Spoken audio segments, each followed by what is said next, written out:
சித்த மருந்தை சாப்பிட்டு வாயெல்லாம் புண்ணாகி போச்சு. நேற்று நிறைய மருந்து சொன்னாங்க அடியார்கள் சொல்லி, அதெல்லாம் ஓரளவு பரவாயில்ல. ஓரளவு தண்ணியாக நிறைய குடிச்சிட்டேன், பரவாயில்ல. மதிவட்டம் எழுதுங்க. அந்த திங்களினுடைய கூறு 5, அதை எழுதுங்க. நான் உங்களுக்கு முறையா விளக்குறேன். பின் அது விட்டு ஞாயிறு 12 சூரியன் 12 என்பது சைவ சமய நம்பிக்கை. 12 சூரியர்கள் இருக்கிறாங்க. சிவன் இருந்து காலச்சக்கரத்தில் நிற்கிறான். இதுல நிறைய புரியாது, நீங்க எழுத மட்டும் செய்யுங்க. உடலை காப்பாற்றுகிறான்.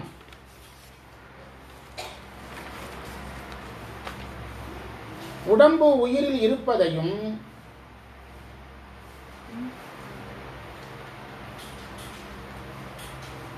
உடம்பை விட்டு உயிர் நீங்குதலையும் பற்றி உங்க வீட்டில் அந்த திருமந்திர புக்கு கேட்டு வாங்கிட்டு வாங்க. அந்த டிவி ஸ்டாண்டில் இருக்குதான் வேறு திருமந்திரம் 6, 7, 8, 9 போட்ட புக்குன்னு கேட்டோம். உடல் உயிர் இருப்பதும் உடம்பை விட்டு உயிர் நீங்குதலும் நாம் இங்கு ஆராய்கிறோம்.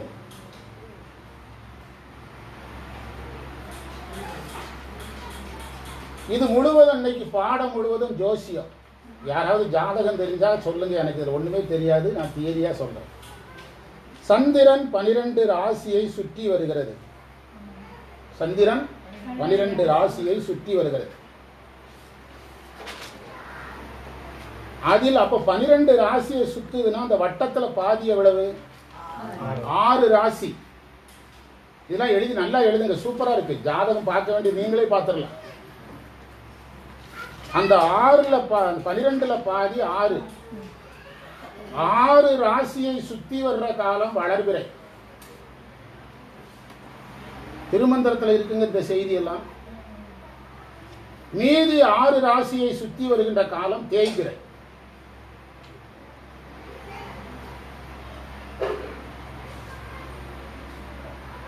இதையெல்லாம் படிச்சு நான் திரும்ப எதுக்கு சார் புறப்பட்ட இடத்துக்கே போறீங்கன்னு கேட்கக்கூடாது. இந்த பாடம் எதுக்குன்னு திருமூலர் சொல்றாரு. நீங்க ரொம்ப நாள் உயிரோடு இருக்கிறதுக்கான ஐடியாவை சொல்லித்தாருன்னு தான் இதை சொல்லித்தர்றேன். எதுக்கு நம்ம அதிக நாள் உயிரோடு இருக்கணும்னா என்ன பண்ணணும்? சமயம் பண்ணணும். உங்களுடைய உடம்பை நீங்க காப்பாற்றுறதுக்கு அதிக நாள் வாழ்வதற்கு நான் ஐடியா சொல்லித்தாருன்ட்டு இதை சொல்றார். காலச்சக்கரம். காலச்சக்கரம்னா காலத்தை பற்றி வெறுமனே பேசினா ஜாதகம், காலத்தை தெரிந்து கொண்டு அதிக நாள் வாழ்ந்தா திருமந்திரம். அதுதான் இதை சொல்றேங்கிறார். சந்திரன் சூரியன் சேர்ந்தால் அமாவாசை. இதுல ஏதாவது மாற்று கருத்து இருந்தா சொல்லிருங்க. சந்திரனும் சூரியனும் சேர்ந்த அமாவாசை. 2 அறிவாளிகள் சேர்ந்தா ஆகாது போல் தெரியுது. என்ன? ஆமா, ஓவர் வெளிச்சம் இருட்டு தெரியுமா உங்களுக்கு? அதாவது ஒளியும் இருளும் ஒருமைத்து பன்மை அப்படின்னு ஒரு திருவருட்பயன் மந்திரம் இருக்குது. ஒளியும் இருளும் ஒருமைத்து பன்மை தெளிவு தெளியாச்சை. திருவருட்பயன் என்ற உமாவதி சிவாச்சாரியுடைய சாத்திரத்தில் ஒரு மந்திரம் இருக்குது. ஒளியும் இருளும் ஒருமைத்து பன்மை தெளிவு தெளியாச்சை. என்ன அர்த்தம்னா உங்களுக்கு புரியுற மாதிரி சொல்றேன். ரொம்ப இருட்டிலையும் ஒன்றும் தெரியாது, ரொம்ப வெளிச்சத்துலையும் ஒன்றும் தெரியாது. கார்ல எதுக்கு லைட் அணைச்சு போடுறாங்க? வெளிச்சத்துல தெரியணுங்களா சார்? ஆனா வெளிச்சத்துல என்ன செய்யாது? தெரியாது. பாருங்க, சைவ சித்தாந்தம் அழகா ஆராய்ச்சி பண்ணுது. ரொம்ப வெளிச்சத்துலையும் ஒன்றும் தெரியாது, ரொம்ப இருட்டிலையும் ஒன்றும் தெரியாது. இந்த வேட்டையாடுறவங்க கூட நான் சின்ன வயசுல வேட்டையாடுறவங்க கூட போவேன். அந்த முயலுக்கு ஒரு குறிப்பிட்ட வெளிச்சத்தை தான் அதால பார்க்க முடியும். அதை விட பல மடங்கு வெளிச்சத்தை அதனுடைய கண்ணுக்கு நேர் அடிப்பாங்க. அதுக்கு என்ன செய்யறதுன்னு தெரியாது, அதுக்குள்ள வேட்டையாடிவாங்க. அதுக்கு என்ன செய்யறதுன்னு தெரியாது, மிரண்டு போய் நிற்கிறதுக்குள்ள வேட்டையாடிவாங்க. இவனுடைய வயசுல நைட்ல இரவு நேரங்கள்ல அவங்க கூட நாம போன பழக்கம் நிறைய இருக்கு. அதேதான் அந்த கான்செப்ட் தான் சொல்றாரு. எவ்வளவு சயின்ஸ் பூர்வமா இருக்கு பாருங்க. 2 பெரிய வெளிச்சம் ஒண்ணு சேர்ந்ததுன்னா இருட்டு. சந்திரன் சூரியன் என்ன எழுதுறீங்க? சந்திரன் சூரியன் சேர்தல் அமாவாசை. ஏன் அன்னைக்கு இருட்டாகுதுங்கிறத தெரிஞ்சுக்கிடுங்க. அப்போது சந்திரன் சூரியனில் மறைந்து விடுகிறது. எதுல மறைஞ்சிருது? அப்போது சந்திரன் சூரியனில் மறைந்து விடுகிறது. அருணை வடிவேல் முதலியார் சொன்னதுங்க. நானா சொந்தமாக சொல்கிறேன்னு நினச்சிடாதீங்க, ஏதோ ஜோசியத்தை கேட்டு வந்திருக்காருங்க. அருணை வடிவேல் முதலியார் சைவ சித்தாந்தத்தில் ஹை அத்தாரிட்டி. காஞ்சிபுரம் அருணை வடிவேல் முதலியார் கிட்ட அண்ணாத்திரட்ட போய் சொன்னாங்களாம், அருணை வடிவேல் முதலியார் உங்களை எங்கே பார்த்தாலும் திட்டிக்கிட்டே இருக்காங்க, பெரியவங்க திட்டினா நம்ம வாங்கிட வேண்டியதானு அண்ணாத்திரம் சொன்னாராம். அப்போ எவ்வளோ பெரிய ஆளுன்னு பார்த்துடுங்க. பெரியவங்க திட்டினா நம்ம சின்ன பசங்க வாங்கிட வேண்டியதானு அண்ணாத்திரம் சொன்னாராம். சந்திரன் சேர்தல் அமாவாசை, அப்போது சந்திரன் சூரியனில் மறைவதால் தெரியாது. சூரியனை விட்டு முக்கியமான இடத்துக்கு வர்றார். சூரியனை விட்டு விலக விலக சந்திரனுடைய ஒளி படிப்படியாக அதிகமாகும்.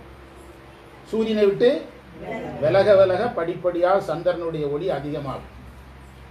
வேதாந்த மரபில் ஒரு சீடர் குரு வேலை செய்ய தயாராகிட்டார்னா குரு கூட வைக்க மாட்டாங்க. வேதாந்த மரபில் குரு கூட இருக்கக்கூடாது. குரு குடியிருக்கிற ஊர்லேயே என்ன செய்யக்கூடாது, இருக்கக்கூடாது. ஊரை காலி பண்ணி போயிடணும். நாங்கள் எங்களுக்கு பகவத்கீதை சொல்லி கொடுத்த குரு தயானந்த சரஸ்வதி அப்படி அனுப்புனதுனால தான் அங்கே வந்தாங்க, உடுமலைப்பேட்டைக்கு வந்தாங்க. அப்படி போனால் குறிப்பிட்ட நேரம் குறிப்பிட்ட நாட்களுக்கு மேலே அங்கே தங்கக்கூடாது. தாயார் வீட்டில் குறிப்பிட்ட நாட்களுக்கு மேலே தங்கக்கூடாது. குரு கூட அதிகமாக இருக்கக்கூடாது. அதுக்கு அவங்க சொன்ன செய்தி என்னென்னா, ஆலமரத்துக்கு கீழே எந்த மரமும் வராது. ஆலமரத்துக்கு கீழே எந்த மரமும் வராது. அந்த மரம் வளரணும்னா எங்கே போயிடணும், வேற இடத்துக்கு போகணும். நீ ஒரு குருவாகணும்னா வெளியே கிளம்பணும் என்று வேதாந்தத்தில் ஒரு மரபு வச்சிருக்கிறாங்க. டீ போட்டாங்களா? சரி, ஓகே, சரி, எல்லாரும் கொடுங்க. என்ன எழுதுனீங்க? சந்திரன் சூரியன் சேர்தல் அமாவாசை, அப்போது சந்திரன் சூரியனில் மறைவதால் சந்திரன் தெரிவதில்லை. சூரியனை விட்டு விலக விலக சந்திரனில் ஒளி வரும், படிப்படியாக மிகும். அப்போது சந்திரன் சூரியனுக்கு முன் செல்லும். நல்லா கவனிச்சிடுங்க. சந்திரன் எதுக்கு முன்னால போகும்? சூரியனுக்கு முன்னால போகும். அதெல்லாம் எழுதிடுங்க. சூரியனுக்கு முன்னால போகும் சந்திரன். அதற்கு பேரு தான் பூர்வபட்சம்னு பேர். இது பேர் தான் பூர்வபட்சம். பூர்வபட்சத்தை நேரத்தில் சொல்றீங்கல்ல, இந்த பூர்வபட்சத்துக்கு இன்னொரு வார்த்தை இருக்குது, முன்பக்கம்னு பேர். இதுதான் பூர்வபட்சம். சந்திரன் ஒளி அந்த பூர்வபட்ச காலத்துல வெண்மை நிறத்துல இருக்கும். அதனாலதான் அந்த காலத்துக்கு பேரு சுக்கலபட்சம். சுக்கலம்னா வெண்மை. அந்த காலத்துக்கு பேரு சுக்கலபட்சம். சந்திரன் சூரியனுக்கு 6வது ராசியில் நிற்கும் போது முழு நிலா வந்துடும். முதல் 6 நாள் ஒளிங்க, அடுத்த 6 நாள் ஒளி குறைய ஆரம்பிக்கும். படிச்சு இப்பதானே படிச்சோம். சந்திரன் சூரியனுக்கு 6வது ராசியில் நிற்கும் போது முழு நிலா வந்துடும். அதுக்கு பேரு பௌர்ணமி. அதுக்கு பேர் என்னது? பௌர்ணமி. அதுக்கு பேர் தான் பௌர்ணமி. இதெல்லாம் தெரிஞ்சு வச்சிருக்கணும். நமக்கு எதுக்கு சார் ஜோதிடம்னு கேட்டாதீங்க. வேதம் படிப்பவர்களுக்கு 6 கண்டிஷன். 6 அங்கம் 4 வேதம் ஆனாய் போற்றி. 6 அங்கத்தில் ஒரு அங்கம் என்னது? ஜோதிடம். ஜோதிடம் தெரியாம ஒரு அந்தணன் இருக்கக்கூடாது. நம்மளும் சைவர்களும் ஜோதிடம் தெரியாமல் இருக்கக்கூடாது. அது தெரிஞ்சதுனால தானே ஞான சம்பந்தாரால வேயிறு தோழி பங்கன் பாட முடிஞ்சது. எந்த ராசியெல்லாம் ஆகாதுன்னு ஒரு லிஸ்ட் கொடுத்துருக்கிறாரு. அதெல்லாம் இன்னைக்கு பாடமா வருது. ஓரளவு தான் புரியும். புரியலைன்னா இன்னொரு நாள் புரிஞ்சுக்கலாம். ஏன்னா எல்லாம் ஃபுல்லாக ஜோசியம். நமக்கு அதில் ஒன்றுமே தெரியாது எனக்கு. சந்திரன் சூரியனுக்கு 6வது ராசியில் நிற்கும் போது முழு நிலா, அது பௌர்ணமி. 7வது ராசிக்கு பிறகு சந்திரன் எதை நெருங்க ஆரம்பிக்கும்? சூரியனை நெருங்க ஆரம்பிக்கும். சூரியனை நெருங்க ஆரம்பிக்கும். எல்லாருக்கும் டீ கொடுங்க. கட்டி விட்டாதன்னா சூரியனை நெருங்க ஆரம்பிக்கும். அப்போ சூரியனை நெருங்கும், அதனுடைய ஒளி குறைய ஆரம்பிக்கும். அந்த காலகட்டத்தில் எல்லாம் சந்திரன் சூரியனுக்கு பின்னால செல்லும். முதல் 6 முன்னால போகும், அடுத்த 6 பின்னால போகும். அதுக்கு பேரு அபரபட்சம். அதற்கு என்ன பெயர்? அபரபட்சம் அல்லது பிற்பக்கம் என்று பெயர். கோயிலிருந்து இதை எடுத்து வந்திருக்காங்க. அந்த டேபிளை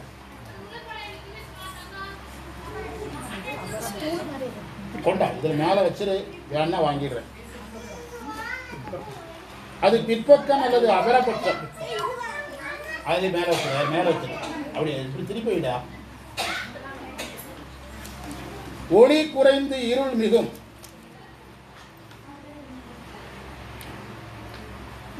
கிருஷ்ணம் என்றால் இருட்டுன்னு அர்த்தம், கருப்புன்னு அர்த்தம்.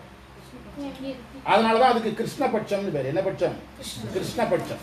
2வது சுற்று ஒளி குறைய ஆரம்பிக்கும் போது கிருஷ்ணபட்சம். கிருஷ்ணம் அப்படின்னா கருப்புன்னு அர்த்தம். கிருஷ்ணருங்கிற பேர் ஏன் வந்தது? நீல நிறத்தில் இருக்கிறதுனால வந்தது. இந்த அரைவட்டம் சூரியனில், இந்த அரைவட்டம் சூரியனில் 15 பகுதியாக நிற்கும். அதைத்தான் நம்ம நாள் சொல்றோம், திதி. சாமி உங்களுக்கு ஜோதிஷ கலை தெரியாது, தெரியாத வரைக்கும் நல்லது. இந்த அரைவட்டம் சூரியனில் 15 ஆகும். அதைத்தான் நம்ம திதின்னு சொல்றோம். பிரதமை. டீச்சர்லாம் அழகா ஜோசியம் சொல்லுவாங்க, டீச்சரே காணல. அப்படி அந்த அதெல்லாம் அதில் கொடுத்துருக்குறாங்க. நம்மளும் டீச்சர் அழகா ஜோசி செய்தியில் அழகா சொல்லுவாங்க. நம்ம டீச்சர் படிச்சிருக்காரு யாரு? சரி. அது பிரதமை, துவிதியை, துவிதினா 2 என்று அந்த நாள் கணக்கிடப்படும்.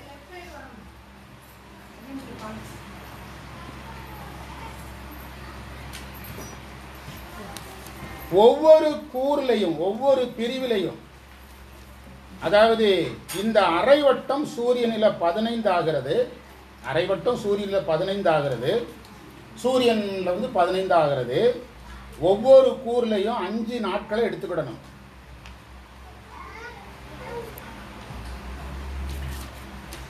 ஐந்து நாட்களை எடுத்துக்கொள்ளணும். அந்த 5 நாட்களை எடுத்துக்கொள்ளணுங்கிறத தான் திருமூலர் தன்னுடைய மந்திரத்தை, இப்போ மந்திரம் பாருங்க, 2 வார்த்தை தான் முடிச்சிருக்கோம். மதிவட்டமாக 5ம் நாடி வருதா நூல்ல? மதிவட்டமாக 5ம் நாடி என்று அந்த சூரியனுடைய சுழற்சியில 5 நாடுதல் என்பது இவ்வளவு பெரிய முன்னுரையில வரணும். முன்னுரையை வேணா திரும்ப ஒரு தடவை சொல்றேன். இது திரும்ப வேற சொல்ல போறாரா? அதாவது மெயினா சந்திரன் 12 ராசியை சுற்றுகிறது. அந்த வட்டத்தில் அரை வட்டத்தை நாம் எடுத்துக்கிட்டோம்னா என்னது, 6 ராசி அளவு வளர்பிறை, 6 ராசி அளவு தேய்பிறை. சந்திரன் சூரியனும் சேர்ந்துச்சுன்னா அமாவாசை. அப்போது சூரியன் சந்திரனில் மறைஞ்சிருக்கிறதுனால தெரியாது. சூரியனை விட்டு விலக விலக சந்திரனுக்கு ஒளி வரும். அப்போது சந்திரன் சூரியனுக்கு முன்பக்கமாக போகும். அதனால் பூர்வபட்சம். சந்திரன் ஒளி அந்த நேரத்தில் வெள்ளையாக இருக்கும். அதனால் அதுக்கு சுக்கலபட்சம்னு பேர். சந்திரன் சூரியனுக்கு 6வது ராசியில் வரும்போது பௌர்ணமி வந்துடும். இவ்வளவு தெரிஞ்சா போதும். இதை நாளைக்கு ஜாசம் நீங்கள் இன்னும் புரிஞ்சதுன்னா ஜோசியர் பேர் போட போட்டு ஜாதகம் பார்க்கப்படும், ஜாதகம் பார்த்து அருள்வாக்கு வழங்கப்படும் போட போட்டு நம்மளால நம்ப முடியாது. புரியுதா? சந்திரன் சூரியனுக்கு 6 நிற்கும் போது பௌர்ணமி வரும். 7க்கு பின்னால சூரியனை நெருங்க நெருங்க ஒளி குறையும். அப்போது சந்திரன் சூரியனுக்கு பின்னால செல்லும். அது அபரபட்சம். ஒளி குறைந்து இருள் மிகும். அது கருப்பாகிறதுனால கிருஷ்ணபட்சம். எவ்வளவு பெரிய செய்தி தெரிஞ்சிருக்கிறோம். இதுக்கு தான் கிருஷ்ணம்னா கருப்புன்னு அர்த்தம். இந்த அரைவட்டத்தை எடுத்து சூரியனில் 15 நாளுக்கு பொருத்தணும். ஒவ்வொரு 5லையும் எனது சந்திரனுக்குரிய பகுதியை பார்க்கறதுக்கு பேர் தான் திருமூலர். இப்போ மந்திரம் பார்த்தீங்கன்னா 2 வார்த்தை புரிஞ்சிருக்குது. மதிவட்டமாக 5ம் நாடி. மதிவட்டமாக 5 நாடினா அந்த சூரியனுக்குரிய 15 இருக்கு பாருங்க, அதில் 5 5ஆக பிரித்து பார்த்துன்னு அர்த்தம். இந்த மதிவட்டத்தில் உயிர் வினையால் இங்கே தான் முக்கியம். இதுவரைக்கும் பார்த்தது ஜோசியம். இதை நான் ஜோசியர்கிட்டே பார்த்துட்டு பண்ண சார் சொல்லலாம். இதான் சைவ சித்தாந்தம் பண்ணுறாரு. இந்த மதிவட்டத்தில் உயிர் வினையால் நுகர்கிறது. இந்த மதிவட்டத்தினுடைய சுழற்சியில தான் உயிர் உயிர் எதில் அழுந்துகிறது? உலகத்தில் அழுந்துகிறது. சூரியனுடைய தன்மை நம்மை ஞானத்துக்கு எடுத்து செல்லும். சந்திரனுடைய தன்மை நம்ம எதில் அழுத்தம்? வினையில் அழுத்தம். சந்திரனுடைய தன்மை. சந்திரன் எதற்கு காரணம்? அறிவுக்கு காரணம். நான் வேற மாதிரி உங்களுக்கு புரியுற மாதிரி சிம்பிளா கிராமத்தில் கேட்குற மாதிரி கேட்குறேன். அந்த புத்தி குறைவா இருக்கிறவங்களுக்கு தொந்தரவு எப்போ வருது? பௌர்ணமி அமாவாசையில் வருது. சந்திரனுக்கும் ஒருவனுடைய மனதுக்கும் அவருடைய அறிவுக்கு என்ன இருக்குது? தொடர்பு இருக்கு. நீங்க சூரிய ஒளியில நிற்கிற மாதிரி சந்திர ஒளியில அதிக நேரம் நிற்கக்கூடாது. சந்திர ஒளியில மொட்டை மாடியில் படுக்கிறெல்லாம் என்ன செய்யக்கூடாது? படுக்கக்கூடாது. அதில் நிறைய விதிமுறைகள்லாம் இருக்குது. ஆமாம், அதிக நேரம் பயன்படுத்தக்கூடாது. சூரிய ஒளியை எவ்வளோ வேணாலும் கையாளலாம். ரொம்ப வெப்பமாக இருந்தால் மயங்கி வேணா விழுந்துருந்தாலும் வேற ஒன்றும் ஆகாது. சொல்லுங்க சாமி. திருச்செந்தூர் கடற்கரையில் பௌர்ணமி அன்னைக்கு படுத்துக்கிறாங்க. எதுல ஆதிக்கம் இருந்தா திருச்செந்தூருக்கு திருப்பதி போறாங்க. இவ்வளவு யாருப்பா? லட்சுமி டீச்சரா? சூப்பர். இந்த பாடத்துக்கு வாங்க. இதுவரைக்கும் படிச்சது ஜாதகம். இப்பதான் முக்கியமான இடத்துக்கு திருமூலர் அழைச்சிட்டு போறாரு. இந்த சந்திரன் நம்மோடு சம்பந்தப்படும் போதுதான் வினை சம்பந்தப்படுகிறது. சந்திரன் நம்மோடு சம்பந்தப்படும் போதுதான் நாம நுகர்ச்சிக்கு உள்ளாகிறோம், உலகியல் நுகர்ச்சிக்கு உள்ளாகிறோம். நீங்க நம்முடைய வேத மரபுலையே பெண்களுக்கு சூரிய வழிபாடு கிடையாது, அது தெரியுமா? முதல்ல பெண்களுக்கு சூரிய வழிபாடு கிடையாது. சூரிய காயத்ரி யாருக்கு கிடையாது? பெண்களுக்கு கிடையாது. அது ஏன்னு நம்மால் பெண்கள் என்ன பெண்ணியம் பேசுகிறோம்பா, பெண் உரிமை பேசுகிறோமா, பெண்களுக்கு ஏன் கிடையாதுன்னா இதுதான் காரணம். இதுதான் காரணம். அதாவது அந்த சூரிய காயத்ரி யாருக்கு மட்டும்தான்? ஆண்களுக்கு மட்டும்தான். பெண்களுக்கு என்ன வழிபாடு? சந்திரன் வழிபாடு. என்ன வழிபாடு? சந்திரன் வழிபாடு. அதனாலதான் அபிராமி எந்தாதியை யாரை அதிகமா படிக்க சொல்றது? பெண்களை படிக்க சொல்றது. அதனாலதான் சந்திர வழிபாடு. இதுல அந்த சந்திரன்கிறது இடது பாகம், சூரியன் வலது பாகம், அக்னி நடுபாகம். பெண்களுக்குரியது சந்திரன், ஆண்களுக்குரியது சூரியன், அக்னி நடுபாகம். சரியா? இதுல இருந்து நீங்க அந்த ட்ராக் எடுத்து போகணும். சரியா? இப்போ ஒரு ஆடவன் எப்போ உலகில் அழுந்துறான்? பண்டிதமணி சொல்லுவார். பண்டிதமணி சொல்லுவார், 3 வகையான வினைகளை கல்யாணத்துக்கு பிறகுதான் சம்பாதிக்கிறான் பார். யாரு? பண்டிதமணி திருவாசகத்துக்கு உரை சொல்லும் போது சங்கீத வினையை சம்பாதிச்சதும் கல்யாணத்துக்கு பிறகுதான். பிராரத்தத்தை இவன் ஓவரா அனுபவிச்சது எப்பதான்? ஆமா. எங்க வாத்தியார் சொல்லுவார், திருமணம் செய்து வையின்னு அம்மாவை தொந்தரவு பண்ணவன் கல்யாணத்துக்கு பிறகு என்ன சொன்னானா, ஏமா திருமணம் செஞ்சு வச்சான்னு தொந்தரவு பண்ண அப்படின்னு எங்க தமிழ் வாத்தியார் சொல்லுவார். எங்க தமிழ் வாத்தியார், எங்க பேராசிரியர், நான் மதுரையில் படிக்கும்போது, மதுரை தமிழ்ச்சங்கத்தில் படிக்கும்போது பேராசிரியர் சொல்லுவார், எங்க அப்பா இப்படி கூப்பிட்டு போய் ஒரு பெண்ணை காட்டினாரு, பிடிச்சிருக்கான்னாரு. நான் கொஞ்சம் கூட யோசிக்காம பிடிச்சிருக்குன்னு சொன்னேன். அன்னைக்கு பிடிச்சதுதான் இன்னும் விட மாட்டேன். அவர் வேற மீனிங்ல சொல்லுவார். புரியுதா? ரொம்ப நகைச்சுவையா பேசுவார் அந்த பேராசிரியர். அப்போ சங்கீதத்தை பிராரத்தத்தை ஈட்டுவதும் நுகர்வதும், சங்கீதத்தை அதிகமாக ஈட்டுவதும் ஆகாமியத்தை அதிகம் ஈட்டுவது எப்போங்கிறாரு? எதுக்கு சார் துறவு மேற்கொண்டான்? பெண்கள் துறவுக்கு போனாங்களா, ஆண்கள் போனாங்களா? இதெல்லாம் நீங்க யோசிச்சீங்கன்னா தான் திருமூலர் என்ன சொல்றாருங்கிறது தெரியும். துறவு ஏன் மேற்கொண்டானா, அதுக்குள்ள சுந்தரமூர்த்தி சுவாமிகளுக்கு எந்த இடத்துல தடுத்தாண்டாரு? அது புரிஞ்சுதுன்னா உங்களுக்கு எல்லாம் புரியும். திருமணத்துல தான் கேட்ட போட்டாரு. காரைக்கால் அம்மையார் எதுல போயிட்டாங்க? காரைக்கால் அம்மையார் திறந்துடுறாங்கல்ல. இந்த எனக்கு பேய் வடிவத்தை கொடுங்க, இந்த அழகு உரும்பு எனக்கு என்ன வேண்டாம், டக்குன்னு வீசினாங்கல்ல. எனக்கு பேய் வடிவத்தை கொடுங்கன்னு கேட்டு வாங்கினாங்கல்ல காரைக்கால் அம்மையார். காரைக்கால் அம்மையார் அதை கேட்டு வாங்கினாங்க. அவங்க என்ன சொல்ல வர்றாங்கன்னா, பெண்கள்லையும் துறவிகள் இருக்காங்கன்னு சொல்ல வர்றாங்க. இல்லறதுக்கு போய் தானே போனாங்க. நேரடி துறவு யாரும் கிடையாது. எங்ககிட்ட நிறைய காரைக்கால் அம்மையார் உடுமலைப்பேட்டையில் இருக்காங்க. முடிஞ்ச சொந்தெல்லாம் காரைக்கால் அம்மையாருங்கிறாங்க. நேத்தானு சொன்னேன். ஔவையாருக்கு இருக்கு. ஔவையாருக்கு அதாவது அந்த பெண்ணியத்துல நிக்கிறாங்க. ஔவையாருக்கு இருக்குது. ஆமா, அதாவது நான் சொல்ல வந்தது உரிமைங்கிற மீனிங்ல வரல, நம்முடைய சம்பிரதாயங்கிற மீனிங்ல. நம்ம சம்பிரதாயத்துல ஒரு சயின்ஸ் இருந்தது. அந்த சயின்ஸ்ல இது பெண்ணுக்கு இது ஆணுக்கு ஏன் வச்சானா அதுக்குள்ள ஒரு சயின்ஸ் இருந்தது. நேற்று ஒரு ஐயா அந்த வாஸ்து சாஸ்திரம் பேசுறவர் தாராபுரத்தில் சொன்னார், அணுக்கள் தான் வாஸ்து சாஸ்திரமே. அது ஒரு ஐயா சொல்லிட்டு இருந்தார். அது மாதிரி அதுக்குள்ள நிறைய சயின்ஸ் இருந்தது. அதுக்குள்ள நிறைய சயின்ஸ் இருந்தது. அந்த அறிவியலை தான் நம்ம பெரியவங்க பின்பற்றி, நீ சூரியனை பாரு, நீ சந்திரனை பாரு, துறக்கிறவன் ஆம்பளைகள் திறந்து போயிட்டே இருங்க, பெண்கள் அவங்க வேலையை பாருங்க. நீ அதுக்கு தான் சுந்தரரை எடுத்து கொடுத்தேன். சுந்தரருக்கு என்ன சொல்லிட்டு வந்தாரு? மையல் மானுடமாய் மயங்கும் வழி ஐயனே தடுத்து ஆண்டருள். 10 வயசுல தடுத்தாள வேண்டியதானே, 15 வயசுல தடுத்தாள வேண்டியதானே. கல்யாணத்தை அன்னைக்கு வர சொல்லலையாரு. இவர் என்னைக்கு வந்தாரு? என்ன சொல்ல வருது பெரிய புராணம்? திருமணம் தான் ஒருவனை வினை நுகர வைக்கிறது. திருமணம் தான் ஒருவனை உலகில் அழுங்கச் செய்கிறது. அதைத்தான் இந்த ராசிகள்ல சந்திரனுக்கு அந்த பங்குன்னு சொல்றதுக்கு இவ்வளவு நேரம் கிட்ட பேசுறாரு திருமூலர். புரியுதா? அதாவது கடைசியில முடிவுரை சொல்றார். அந்த மந்திரத்துக்கு முடிவுரை சொல்றார். காலம் சிவபெருமானுடைய ஆணை வழி செயல்படும். காலம் சிவபெருமானுடைய ஆணை வழி செய்யப்படும். உங்களுக்கு ஒரு சின்ன உதவி செய்யறேன், பின்னால வாங்க. இந்த திருமந்திரம் எங்க இருக்குன்னு பாருங்க, அந்த உரையை படிச்சுட்டு போலாம். 175. அந்த உரையை படிச்சுட்டு போயிடலாம். படிச்சுட்டு அந்த மந்திரத்தை படிச்சுட்டு அடுத்த மந்திரத்துக்கு போயிடலாம்.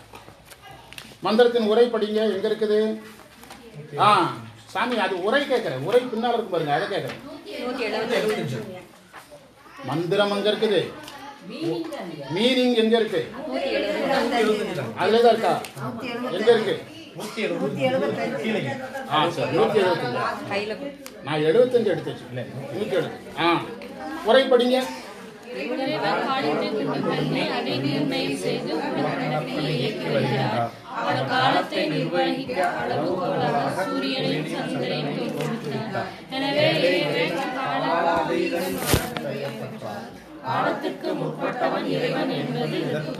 இதற்கு பொருள் இவ்வளவுதான் உரையில இருக்கு. நாம எவ்வளவு 20 நிமிஷம் பின்னாடி எவ்வளவு இருக்குது அதே எடுத்துக்கலாம். மனிதர்களின் வாழ்நாளும் பிறப்பு நாடும் இறப்பு நாடும் 12 ராசிகளாலும் 27 நட்சத்திரங்களும் திதிகளாலும் குறிக்கப்படுகின்றன.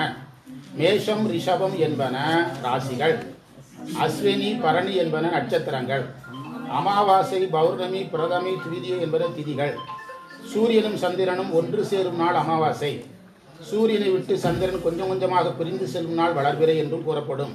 அதன் முடிவில் 15ஆம் நாள் படிச்சோமா, 15ஆம் நாள் பௌர்ணமி என்று கூறப்படும். பிறகு மீண்டும் சந்திரன் சூரியனை நோக்கி கொஞ்சம் கொஞ்சமாக சேர வரும் நாட்கள் தேய்விரை என்று செய்யப்படும். சூரியனை நெருங்கினா வெளிச்சம் குறையும், சூரியனை விலகினா வெளிச்சம் கூடும் வரும்.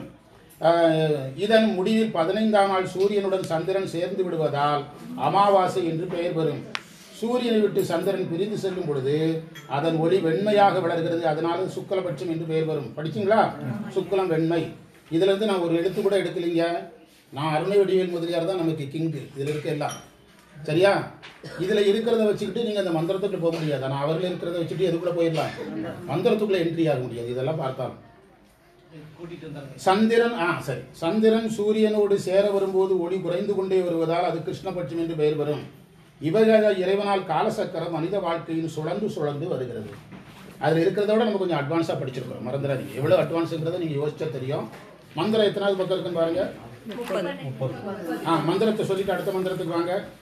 மதிவட்டமாக வரையை நாடி இது விட்டு நீங்கு அமர்ந்த அதனால் மதிவட்டத்தொன்று பாலிக்குமாறும் அது விட்டு போமாறும் ஆயுளுட்டேன். அது விட்டு போமாறுன்னா இந்த காலசக்கரத்தை பயன்படுத்தி வாழ்தல், காலசக்கரத்திலிருந்து விடுபட்டு வாழ்க்கைக்கு முடிவுக்கு போதல். அவர் என்ன சொல்ல வர்றாருன்னா, காலச்சக்கரத்துக்கும் உன்னுடைய ஆயுளுக்கும் சம்பந்தம் இருக்குது. நான் சொல்றத கொஞ்சம் கேளு, எதை கூட்டிக்கலாம். ஐயா கிளம்பியாச்சா? சரி, அப்படியே வரணுமா? சரி, ஓகே, போயிட்டு வாங்க. இன்னும் கொஞ்ச நேரம் இருந்தா உணவு இருந்துட்டு போலாம். சரி, பார்த்தேன். நீங்க திருவாசகம் இது சம்பந்தமா பேசணும். இடையில வாங்க, இடையில வாங்க. வாங்க. சரி, ஓகே, வாங்க. சரியா? அடுத்த மந்திரம், அடுத்த மந்திரத்துக்கு போறோம். எத்தனாவது மந்திரம்? 67வது மந்திரத்துக்கு போறோம். எப்படி தொடங்குது? முதல்ல அந்த மந்திரத்துக்கான உரையை ஒரு தடவை படிச்சிருங்க. அப்ப உங்களுக்கு ஈஸியான ஐடியா கிடைக்கும். 2வது மந்திரத்துக்கு உரை படிங்க. காலச்சக்கரத்தில் அமைந்துள்ள 27 நட்சத்திரங்களுள் எவையவை உகந்தவை என்றும் எவையவை ஆகாதவை என்றும் ஆசிரியர் திருமூலர் இங்கு கூறுகிறார். ஞானசம்பந்தர் ஒரு பட்டியல் போடுறாருல, ஆகாத நட்சத்திரங்கள் எல்லாம் போடுறாருல. ஒருவர் தாம் பிறந்த நட்சத்திரத்தை முதலில் குறித்துக் கொள்ளுதல் வேண்டும். அதனாலதான் ஜாதகம் பார்க்கும் போது என்ன கேட்கிறாங்க? ஆமா, குறித்துக் கொள்ளுதல் வேண்டும். அதன் பிறகு அந்த நட்சத்திரம் தொடங்கி 27 நட்சத்திரங்களையும் பிரிக்கணும். 3 பிரிவா பிரிக்கணும். முதல் 9, அடுத்த 9, அடுத்த 9 என 3 கூறுகளாக்கி கொள்ள வேண்டும். இம்மூன்று பிரிவுகளிலும் நல்லா கவனிங்க.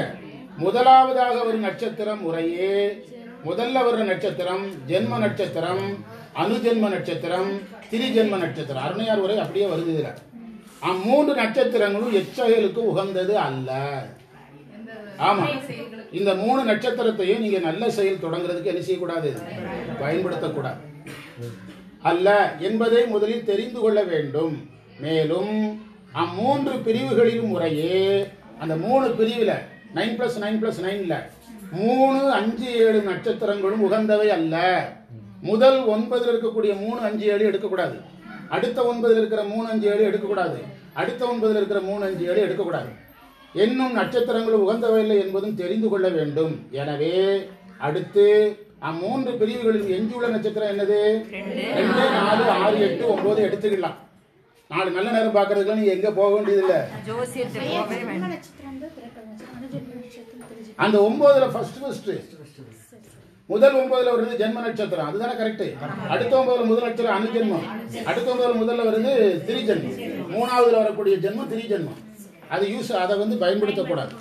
அதனாலதான் ஜென்ம நட்சத்திரம் பிறந்த நாள் அன்னைக்கு முடிவெட்ட போகாது இதெல்லாம் சொல்றாங்க பார்த்தீங்களா. எல்லாமே சயின்ஸ்.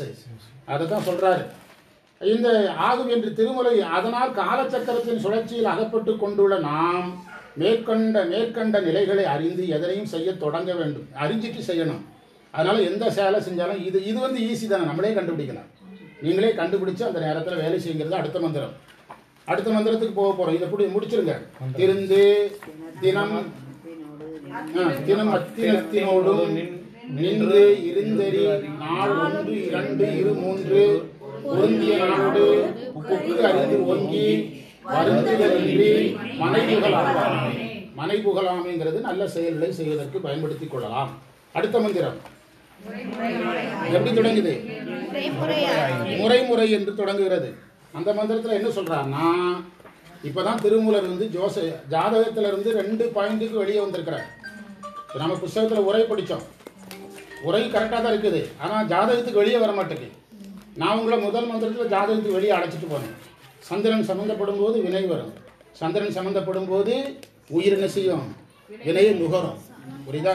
2வது மந்திரத்திலே நம்ம நேரடியாக ஜாதகம் தான் பேசியிருக்கிறோம். ஆனால் இந்த மந்திரம் ஒரு யோகி யோகம் செய்ய தொடங்குறதுக்கு கூட நேரம் பாருங்கிற இந்த மந்திரத்தில் எழுதி கொள்ளுங்க. யோகி விளக்கம் இருக்குது. யோகி இதை கடைபிடித்து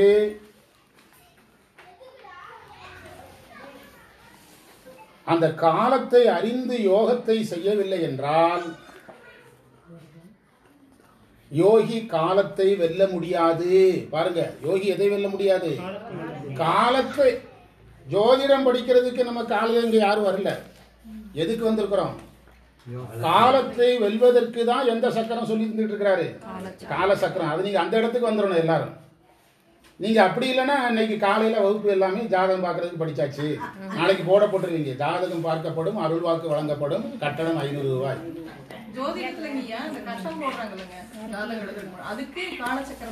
காலச்சக்கரம் பேர். யோகி இதை யோகி யோகத்தை தொடங்குறதுக்கு கூட என்ன பார்க்கணும்? நேரம் பார்க்கணும். எனக்கு டீ போதும்.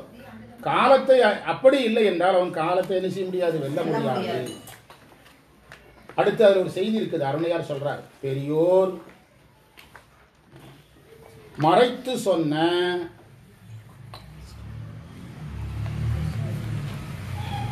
விஷயங்களை நாம் புரிந்து கொள்ள வேண்டும்.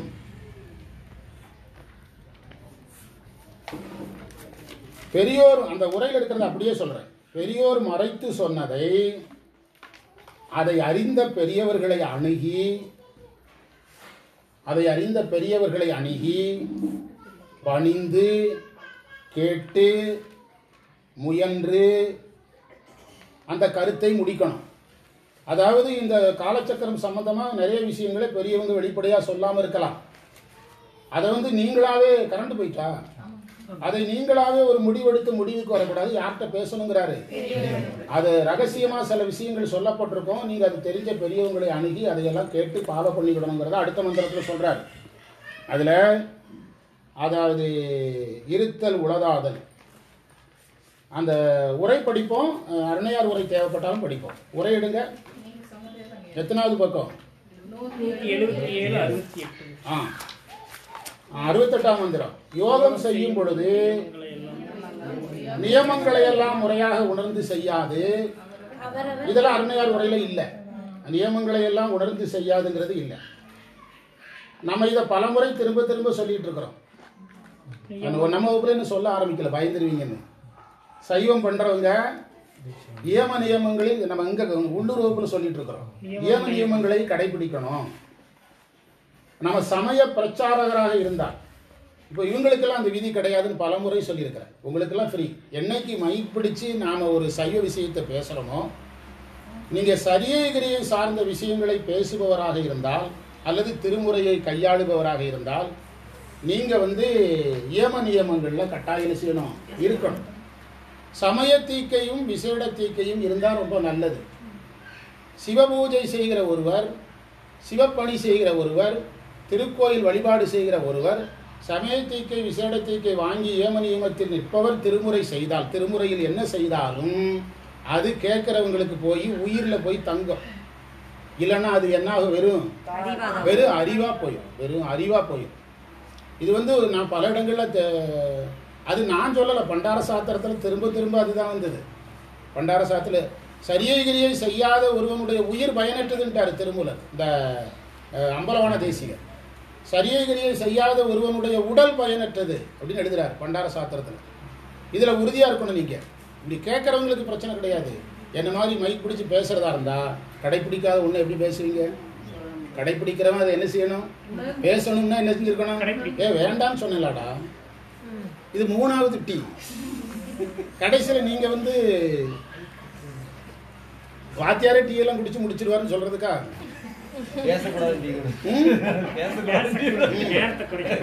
ஒருத்தன் ஒரு சொற்பொழிவாளர் பேச பேச 1 2 3 எண்ணிக்கிட்டே இருந்தானா. ஏன் அப்படி என்றான்னு அவருக்கு டவுட்டா. கடைசியில் எத்தனை தடவை டீ குடிச்சிங்கன்னு என்ன அப்படிங்கிறது. அது பட்டிமன்ற காலத்தில் சொல்லுவாங்க. ஒரு பட்டிமன்றம் நடந்துட்டு இருந்தா ஒருத்தன் ஒரு மிகப்பெரிய கத்தி எடுத்து நங்குன்னு தரையில் இப்படி குத்தி வச்சாங்க. அரேஞ்ச் பண்ணி அவர் ஓடி என்ன தம்பி கத்தியெல்லாம் எடுக்கிறீங்க அப்படின்னு கேட்டார். அவர் கேட்ட உடனே அந்த பேசுனவர் நடுவர் கேட்டாரா, என்ன தம்பி கத்தியெல்லாம் எடுத்து வைக்கிறீங்க? உங்களுக்கு இல்லை, உங்களை கூட்டம் தான் பாருங்க அவனு. அப்படி பட்டிமன்ற காலத்தில் நிறைய ஜோக் உண்டு.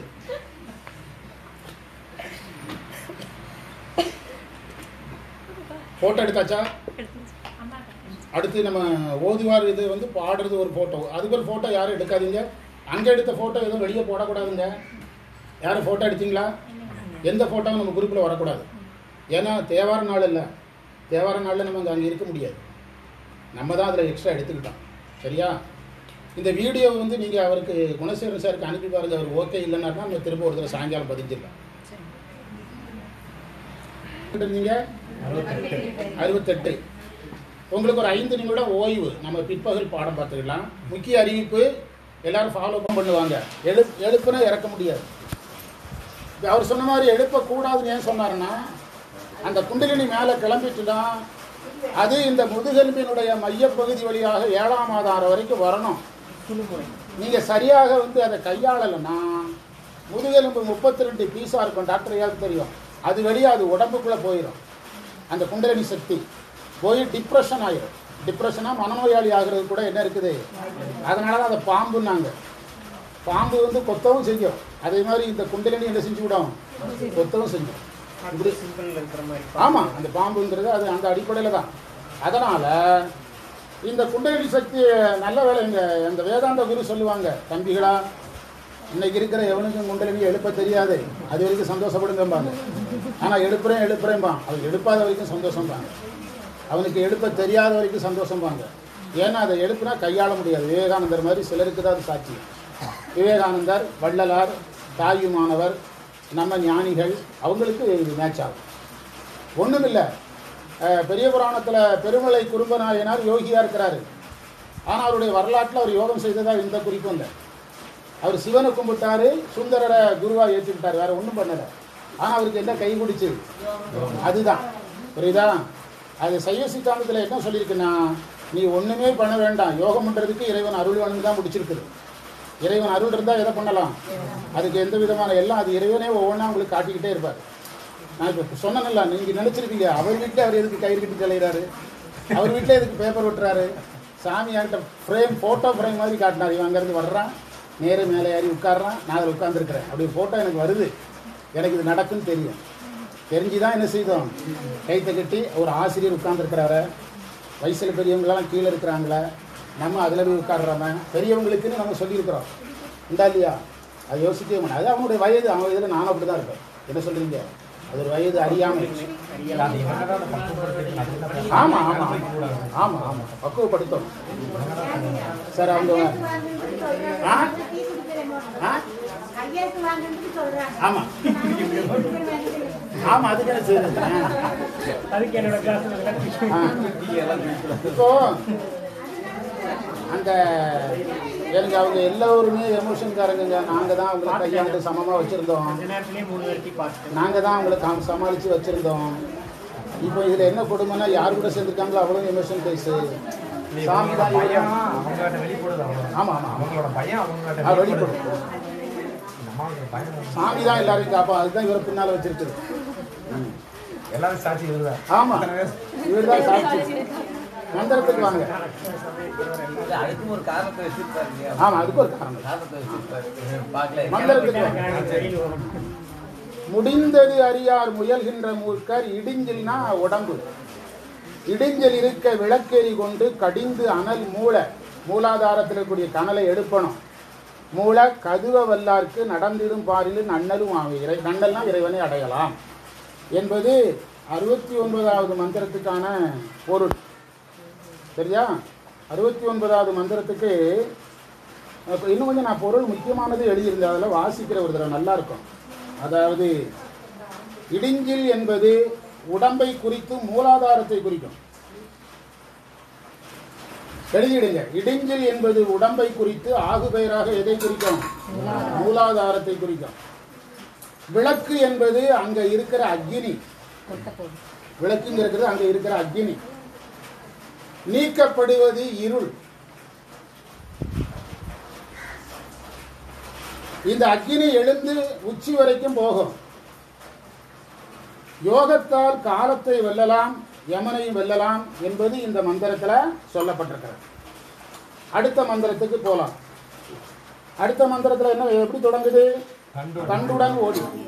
இதில் என்ன ஜோக்குன்னா, தயவுசெய்து உங்ககிட்ட திருமந்திரம் இருந்தால் இடையில 2 மந்திரத்தை விட்டுட்டு இந்த மந்திரத்துக்கு வந்திருக்கிறாங்க. நான் அந்த மூலத்தை செக் பண்ணி பார்த்தேன். இந்த தண்டுக்கு இடையில ஒரு 2 மந்திரம் இருக்கு.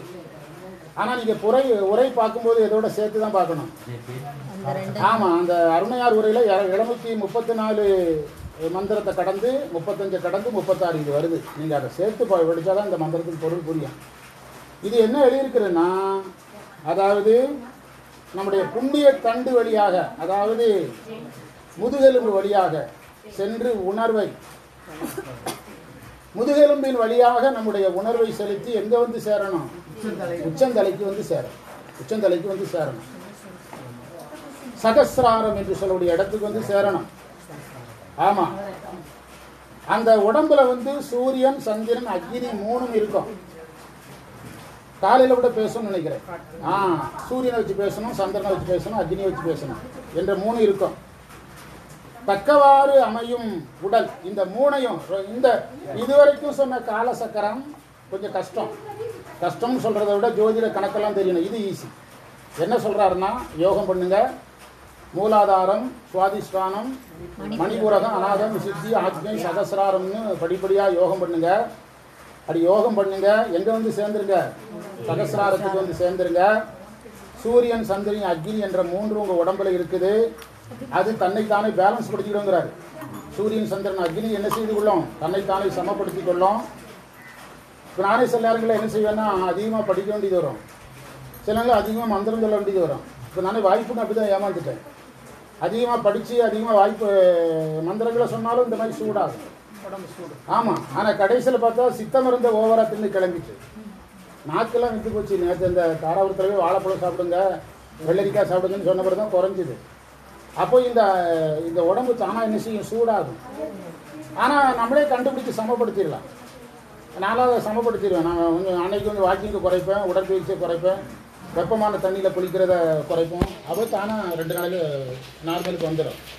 அப்போ இந்த சூரியன், சந்திரன், அக்னி 3மே சமமாகி கொள்ளும். அப்போ அப்படி நீங்கள் ரெடி ஆகிட்டீங்கன்னா நீங்கள் காலத்தை வெல்லலாம். இது ரொம்ப ஈஸி. யோகம் பண்ணுங்க, எந்த வரைக்கும் வந்துடுங்க. இது வரைக்கும் வந்தால் கூட போதும். இங்கே வந்தால் அங்கே வந்ததுக்கு சமம் சார். இங்கே வந்தால் அங்கே வந்ததுக்கு சமம். ஒன்றும் இல்லை. இப்போ உடுமலைப்பேட்டை பஸ் ஸ்டாண்ட் ரோட்டை கிழக்கு ரோட பழனி ரோடுங்கிறீங்க, மேற்கு ரோட்டை பொள்ளாச்சி ரோடுங்கிறீங்க. அது மாதிரி தான் யோகமும். ஒரு சென்டர் ஜங்ஷன் ஆகிட்டுனா மேலேயும் கனெக்ஷன் ஆகிடும், கீழேயும் கனெக்ஷன் ஆகிடும். ஆமாம், ரெண்டுமே கனெக்ஷன் ஆகும். இது வந்து கம்பல்சரி யோகத்தில் கனெக்ஷன் ஆகிடும். நீங்கள் 6 வரைக்கும் வந்துட்டா கூட போதும். இது கூட கொஞ்சம் ஆபத்து. என்ன சொல்கிறீங்க, கையாளுறது கஷ்டம். 6 வரைக்கும் வந்துட்டா கூட போதும். வள்ளலார் வந்து கண்பூர்வ போட்டு இப்படியெல்லாம் 6ஆம் ஆதாரத்தை தான் அதிகமாக பேசுகிறார். அது வரைக்கும் வந்துருங்க. 1. 2வது, நீங்கள் தியானத்தில் இருங்க, இறைவனையே நினைங்க. சூரியன் சந்திரன் அக்னி 3 சமநிலைக்கு வந்துடும். உங்களுக்கு எது அதிகங்கிறாரு? ஆயுள். இது ரொம்ப சிம்பிளான ஒரு ஃபார்முலை. இந்நிலை கண்டார் இவர்கள் காலத்து வசப்படாது காலத்தை வென்று வாழ்பவர்களாக இருக்கிறார்கள். இவர்களுக்கு துன்பமே கிடையாதுங்கிறார். இதுக்கு முன்னால் ஒரு மந்திரம் இருக்குன்னு சொன்ன 2 மந்திரம். அது ஒரு மந்திரத்தில் இதுக்கு கனெக்ட் ஆகிற இடம் எது தெரியுமா? பாவிகள் இத்தன் பயனறிவார் இல்லை. பாவிகளுக்கு நான் சொல்கிறது எதுவும் புரியாதுங்கிறார். யார்? திருமூலர். முன்னால் சொல்லி இதில் வர்றார். இதுதான் இந்த மந்திரமாக வருகிறது. இந்த மலைக்கு இந்த இடம் தாங்கன்னு நாங்கள் கற்பனையே பண்ணல. தண்ணி உள்ளே வந்துடும் இந்த ஒன்றும் வரல. மேலே வந்து ஒரு 40 பேர் இருக்கிறதுக்கு இடம் ரெடியாக இருக்குது. ஒத்துரும். சூரியனை ஒத்துவிடும், சந்திரனை ஒத்துக்கிடும், அக்னியும் ஒத்துக்கிடும். உங்கள் உடம்புக்கு பேலன்ஸ் ஆகும். கண்டவர் கண்டனர் காணார் வினைப்பயன் பிண்டம் பிரிய பிணங்குகின்றாரே. கண்டவர்கள் இதை அறிவார்கள். அவங்களுக்கு காலத்தை கடந்து வாழ்ந்துடலாம். இனி வாழ்ந்து என்ன சார் பண்ண போகிறோன்னு சொல்லக்கூடாது. அதாவது இனிமேல் தான். எப்போ எங்கள் வாக்கியர் ஒருத்தர் சொல்லுவார், நல்லா சாப்பிட ஆசை இருக்கும்போது, நல்லா உடுக்க ஆசை இருக்கும்போது காசு இல்லை. இப்போ காசு வந்துட்டு சாப்பிடவும் முடியலை, உடுக்கிறதுக்கு ஆசை இல்லை பாரு. பழனிக்காரர் ஒருத்தர். ஆமாம், அவர் சொல்லுவார், இப்போ காசுக்கே சட்டை எடுக்கணும்னா யோசனை வருது அப்படிம்பாரு. அதே மாதிரி இனிமேல் நான் உடம்பை என்ன பண்ணுவோம்? இனிமேல் தான் நம்ம உடம்பை காப்பாற்றணும். உடம்பை வளர்த்து நீங்கள் உயிரை வளர்க்கனாலும் சைவத்துக்காக வேலை செய்யும். உடம்பை வளர்த்தேன் சைவத்துக்கு வேலை செய்யும். சைவ வளர்க்கலாம் வேலையாக செய்யும். கண்டவர் கண்டனர் காணார் வினை பயன் பிண்டம் பெரிய பிணங்குகின்றாரே என்று சொல்லுற இந்த மந்திரம் மணி என்னாச்சு? 3.